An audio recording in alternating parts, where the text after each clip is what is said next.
Hello, everybody, and welcome to LoreMaster Investigation, the show where we take your topics of the tabletop role-playing game spectrum and take a little bit of a deep dive. I'm Cody. And I am Joe. I'm here too, also. You are here as well. Yeah. Nice. So how have you been? I've been all right. I don't know at which level these or in which order these things drop because I'm a bad podcast co-host. No. But I DM'd for the first time, which you have either already heard me talking about or no, you won't hear that for a little bit, but like might have heard this already. When this airs, you will have the audience will have had the opportunity to listen to our first episode of the one shot.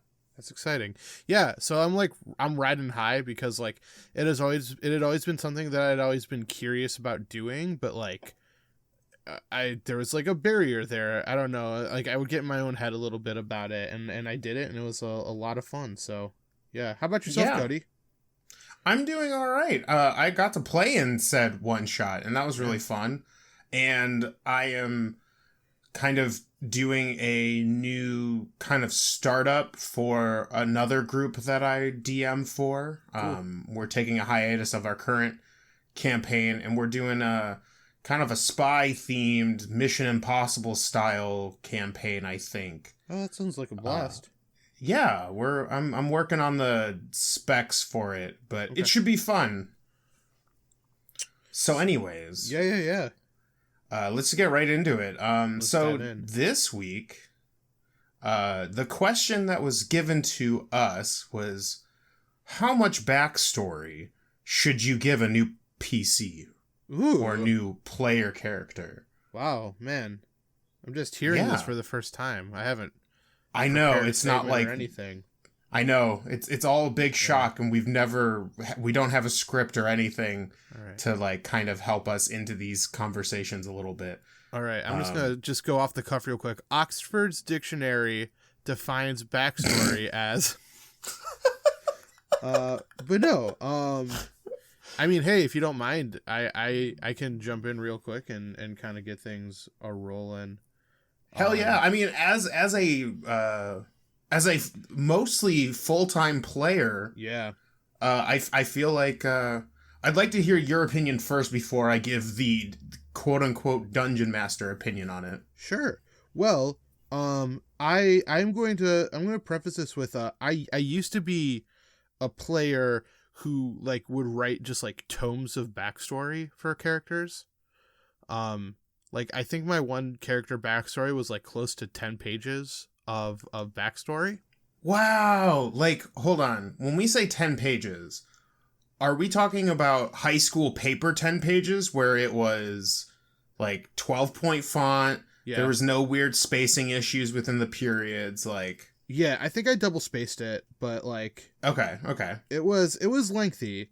And, right. Okay, and there were two things that kind of happened to me personally as a player, which is my friends kind of like lovingly poked fun at the fact that like my character would be like, hello, my name is like Bliggledyborg. Here is a 40-minute explanation of everything that I have been up to in my life up until this point. And it was like, it was partially because like, you know, hey, I'm proud of all this like work I put into like developing this character, but it was kind of silly to be like, I'm meeting you for the first time. Here is literally everything about myself. And then I think the other thing is, like, I always kind of thought it was hilarious that, like, I would write these backstories about my guy being, like, the greatest, the best, the strongest, the fastest, the coolest, the world's greatest leader. And then, like, you would do, like, one stabbing damage with, like, a basic level dagger. That is, like, the textbook thing about backstory that always, like, tickles me. Yeah. Whenever like somebody's like, I was a gladiator from the Third War and I have a kill count from war over 10 billion, but also I missed my first 4 attacks on the fucking goblin who's picking his toes with his teeth. So yeah, like sleeping. So I kind of have in more recent years restructured my thoughts on backstory just a little bit. At one point I do remember you saying something along the lines of like, you always kind of see this as like adventuring is different than whatever your previous occupation was. So it's like, maybe you were like a badass general, but like you're in the adventure, like you're an adventurer now, and like it's a different world, and it's like it requires different things and stuff. And so it's like you're used to fighting with like some rules of warfare or whatever, and like out here there's like not that as much. But my thing nowadays is I like to keep my backstories pretty simple. I kind of now will basically write maybe 2 to 5 lines. And it involves things like, maybe it's inspired by something I've seen in real life. Maybe it's like a character that I'm really drawn to in different media, and I kind of want to build that. But this maybe like 1 line is their like basic look, 1 line is their personality, and like 1 line is their backstory. And my philosophy has kind of evolved over the years to be more along the lines of like, let's see how this character develops together. Because it's like, hey, like even the person who writes an elaborate backstory is going to forget about it eventually. And I think it's more fun to start small and let the character kind of grow organically with you. So I'm just going to give a couple of examples real quick. If that's all right with you. Yeah. So, perfect. One of the things for my previous character in the campaign we played together, Umgrom, who was a cleric with a criminal background.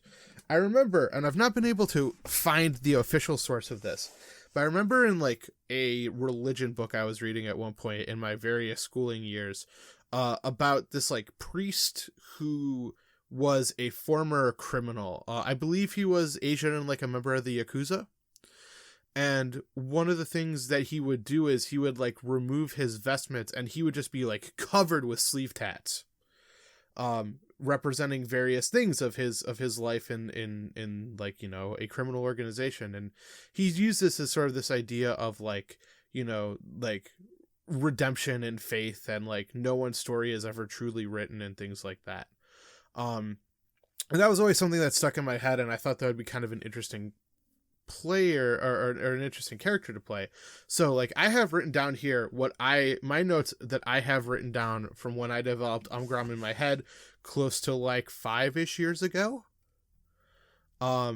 which is criminal who became a priest after job went wrong, best friends with Finn. This was something that me and the player who played Finn worked out together, and gregarious and kind but has a stern side. And then I have it for Bomish, which is the character I'm playing right now, which is student raised in a culture that was not his own, technically minded, a little shy, and a little bit of a stick in the mud. There's aspects of that personality that I'm not playing as well, and others that I'm playing okay. And then little glasses. That's my new philosophy when it comes to like writing characters, is this idea of less is more, and just kind of discovering the character as you play them. So, yeah. Not bad. I like it. I mean, that's more or less how I feel about it, but I'll go into like the thick of it, if you will. Yeah, go for it. My personal opinion is that level 1, you don't need a lot. I mean, shit. You could basically go into your first game and have a single sentence of, I didn't want to be a farmer anymore. And like, that's it, right? Like, especially if you're starting at level 1. Now, there is an argument to be made about building like one-shot characters or characters that are like higher level. Feel free to go nuts, but I always find one of 2 things happens if you have this like long, complicated backstory. Is you do things like we discussed earlier where the story doesn't really feel right with the mechanics. And it's happened to me a couple times, and you said it best early. the way I deal with that is the adventuring life is always different than whatever life you came from. And it's grittier and it's tougher. Like, you know, your example of the military soldier was perfect. It's like, yeah, you're used to combat lines and you're used to dealing with people who use a sword and a shield or maybe a pike, but like, you're not going to always be ready for the goblin who kicks dirt in your eyes and, you know, shanks you when you're not paying attention, right? Like, it's always a little different. So, and then the second thing that happens is something where it's like, you come up with this 10-page backstory, and then it kind of, instead of being this thing that helps you feel the character and be that character in the moment, it ends up being this like roadblock for everything. Like, it's like, oh, my character wouldn't do that. Or, oh, he wouldn't join the party with that guy in it. And like all this like, no, no, no, no. And I think one thing that I've learned from like a lot of like improv stuff I've read and watched and all that stuff is like, it's more about the yes and with group storytelling. So like always being like, no, I don't want to do this, or no, I don't like this because my backstory, like, sure, it ruins the fun for everybody else. And then like people have to like, you know, like bend to like fit your strange narrative that you've created. And I don't like when the gears stop turning because of something that hasn't even been done in game. It's something that happened outside, like you were creating them. My first long time character in a really long time that I'm playing in the Redacted campaign is or at least at the time, I think a year and a half ago, it was a level 1 warlock. And my basis was, why do I have the background that I have? What do I want to be? Like, who is she? So, and basically what it boils down to, and I think DMs or people who've been doing this for a while kind of scoff at the bonds, ideals, and flaw section of the character sheet, but that's what I go off of. I kind of do like one word things. Like, do I want, you know, my warlock, she wanted to be a hero, right? She wanted to do something amazing. She wanted to be known for something. And so that's what I've been trying to play her off of. Her bond is, I decided that one of the other characters, or one of the other players, is my identical twin. So like, that's my bond. I have family that hangs out in this adventuring party. And then my flaw is something that I kind of grew out of, but I think at this point it's kind of changed into something new. I can't talk too much about it, but like, I basically came up with 4 or 5 sentences. I maybe put a little extra work in how I became a warlock because I wanted to be a hexblade warlock, and that's kind of that weird, like, it's one of those classes that's like, doesn't quite fit well with the narrative, if that makes sense, or the narrative that we wanted, or me and the DM wanted to introduce with this character. So we did a little bit of tweaking, but no more than a page, right? Sure. Like, that's all I did. And then over time, I think it's fun to over time figure out, like, once you get in, like, I thought I was going to be the smooth talker of the party because I had the highest charisma, and I haven't done that at all. Like, every time I've tried to talk, I've just rolled 1s and 2s, and it just turns out bad. Yeah.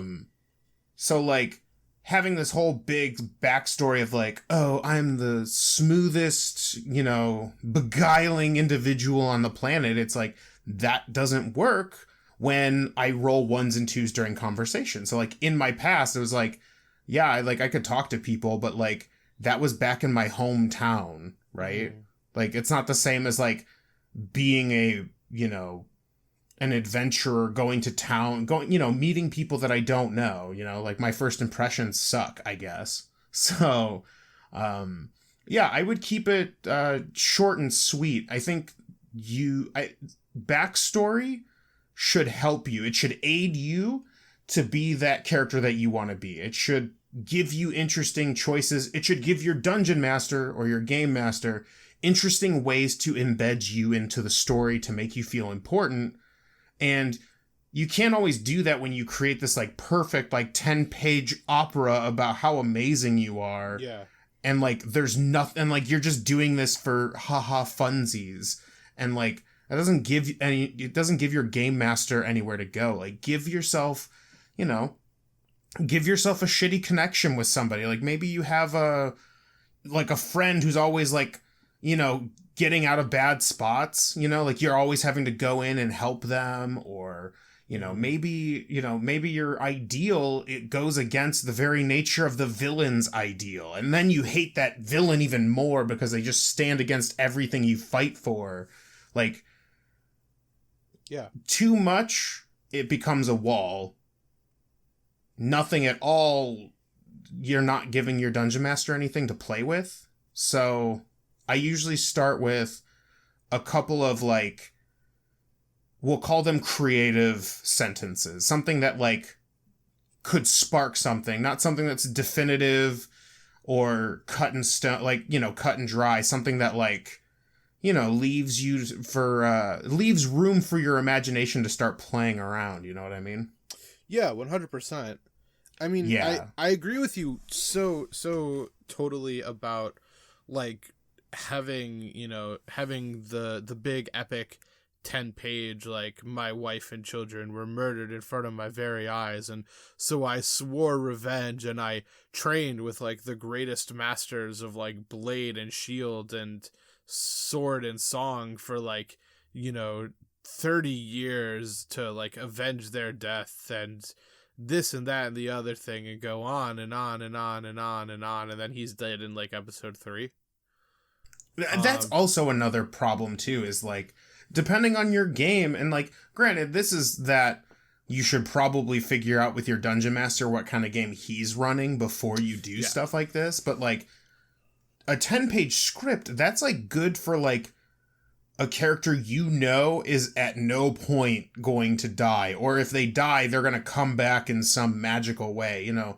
I like to imagine like if your character is Gandalf in the story, you can go ahead and do whatever the hell you want, right? Sure. Like you can, go ahead, write 10 pages. You're already like a level 5 wizard. Mm-hmm. But like, if you're Boromir, you may not want to spend all that time just to be shot 1,000,000 times with arrows and die. Yeah, it's a lot of cost benefit. But I think the other thing too, right, is like, where I in my old habits when I developed Umgrom, like I feel like the whole Horn of Gustav thing would have never happened. With like. And basically what I mean by that is like, I had sort of maybe had this idea in my mind that he had totally put his life of crime behind him. And if I had written out this like extensive backstory about like he vowed to never, never find his way back to a life of crime again. And like, it just so happened that like a decent, card pull kind of put this temptation in front of me, and Joe, me, the player, was like, I think it would actually be more interesting if he still had elements of that, like, the whole idea of like you can take the person out of the city, but you can't take the city out of the person, right? Like, yeah. There's always going to be a little part of him that is like maybe willing to, not even take the easy way out necessarily, but it's like there's always going to be a part of him that like is not afraid to be underhanded or be a little mischievous or a little below board, if you will. Like, sure. He has largely put that behind him, but like he is, he's unafraid to embrace that part of himself if it's fortuitous for himself. And so like, if I had said that he has completely put his life of crime behind him, literally the line like criminal who became a priest after a job went wrong, like you don't know if he like, that leaves room for that moment to kind of boil out of it, because it's vague enough, you know? Yeah. I mean, here's the thing. I know we're kind of advocating for like not a lot of backstory, because there's a lot of pitfalls that come with those those big juicy like biblical sized backstories. But also remember that the sky's the limit when you include your DM and the other players. Sure. Like, there are whole RPGs based around this concept, but like alone, like, you can craft this like cool and interesting thing, but like, much like everything in tabletop role-playing games, a plan doesn't like survive contact with the game board and the players. So that's like fair. that cool thing that you had where like, oh, my dad was like this noble or whatever, and that's gonna really shine in this game, like that might not come up if you don't like collaborate that with your DM, right? Yeah. Like, if that's like just something you've written down and like, you've just put away because like, oh, this is my cool knight, bro, he's super cool because his dad's a king from a far off land, and it's like, while backstory helps the players, it also helps the dungeon master in a lot of ways. I couldn't do the things that I do if I didn't almost know these characters as well as the players. Sure. At least in our current game, doing the campaign diaries, like I couldn't do half of like these things that we do to tie your characters into the world and make it immersive and fun to play in if I just knew like one or two things about the character. Like, I feel like we all kind of came together at session 0 and really kind of like explained the characters, and even characters that were like that in a vacuum scenario were like, I don't like that. They've been very fun to play because we all were a part of that, if that makes sense. That does make sense. I'll say too, a couple little things that maybe consider doing to spice up your next character backstory. I would say maybe try to find like something that is not necessarily a challenge to like play, but like an interesting little like wrench to throw into it. So it's like, with Bomish, he was raised in a culture that wasn't his own, but he's not an orphan. Like, he still has like a loving support structure. So now I have to, now it's like, well, why is he in this culture that isn't his own? Like, was it, I mean, I know, and I think Cody and I have talked about it before, if memory serves. Yeah. But like, this is kind of like, try to write a backstory, like try not to make your character a grimdark. Maybe like just for funsies. I think another thing that I think was kind of fun too, and this was not something I did with my current character Bomish, but it is something I did with my previous character Umgrom, is like, if you are, if you're a group of friends playing, I know that this isn't always necessarily a universal thing, but like if you're playing with a group of friends, as so many like role-playing groups tend to be, like, work with another player and try to create maybe like a if not super close, like an intermingled backstory, because those are always fun as well. Like, maybe they're not necessarily like best friends and inseparable brothers, but like, it's always fun to maybe it's always fun to have at least like a seed of a relationship in a game, and then watching how they grow. So yeah, 100%. Use the assets you have in front of you, your players, your dungeon master. I think trying to keep in that middle range, right? Like, don't necessarily come to the table with nothing, but don't come to the table with, there's a sweet spot there. I think it's like between 1 and 2 pages, if you were to like think about this as like an English assignment or something. But like, yeah, there is a sweet spot, but I'd rather it be, I think in this case, less is more. Yeah. Agreed. Organic growth always makes for, at least in my experience, it's made for way more interesting character interactions, reveals, like big party moments. Like, a lot of that happened because we organically got there instead of wrote it in there. Yeah. Like, I think another example of, I'm gonna keep using Umgram as an example, because I think that was the first time I had like really truly like gone, not like backstory list, but like where I had written about as minimum of a backstory as humanly possible. In my personal experience, which was, like, I don't know if like, I'd be curious to see what angles or what routes I didn't pursue or I did pursue.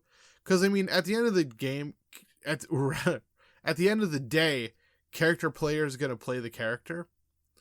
And then, I think sometimes too, like, there was always that temptation of like, well, what if I accidentally contradicted my, 10-page backstory? Because it says clearly on page 4 that like he never eats chocolate because it reminds him too much of his like wife's famous dessert, and then like here he is accepting chocolate as a payment. Like, ugh, my immersion is ruined. Whereas it's like one of those things where it's like, maybe in that moment, he realized ... I think that backstories are there to act as a guide.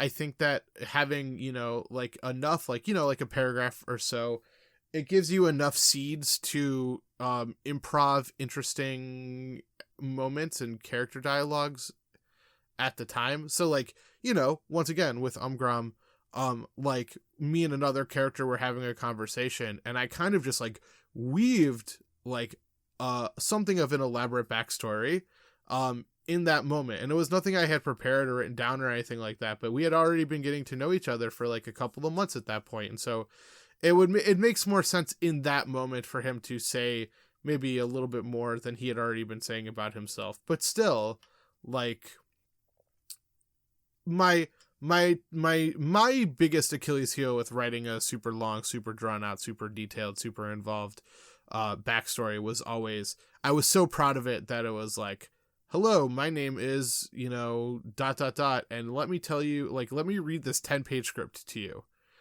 And that's silly in another way, and doing it this other way is just a lot more fun in the long term, because it's fun to just watch your character grow. So I agree. It's all good. Yeah. So I think that's backstory for everybody. How much backstory? Well, I think you get it now. Yeah. So, Cody, if people liked this episode and they want to learn a little bit more, hear a little bit more, or want to ask us a question for LoreMaster General, LoreMaster Investigations, that's it. That's the name of the show. Where can they do that thing?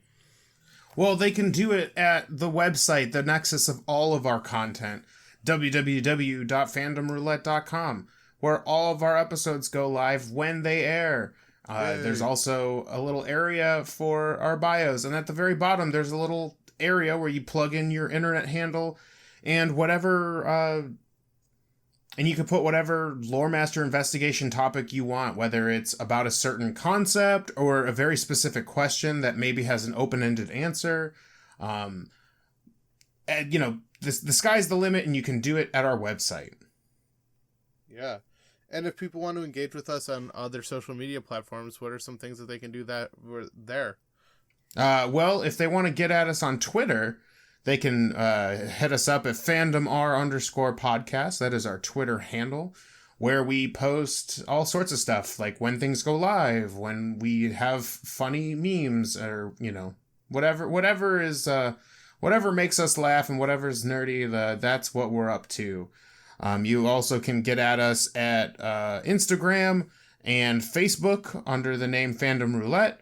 That is where we are doing the exact same thing, just trying to enjoy this situation as much as humanly possible, while doing some tabletop role-playing game stuff. If you're looking to show this to a friend and they may not be on the same, we'll call it medium, we're on all sorts of places. We're on SoundCloud, we're on YouTube, we're on iTunes, Google Play, Spotify, RSS feeds, you name it. Just search Fandom Roulette. Yeah. Also, please remember to rate, review, subscribe, ring the bell, do the various things to like kind of move us up those ranks.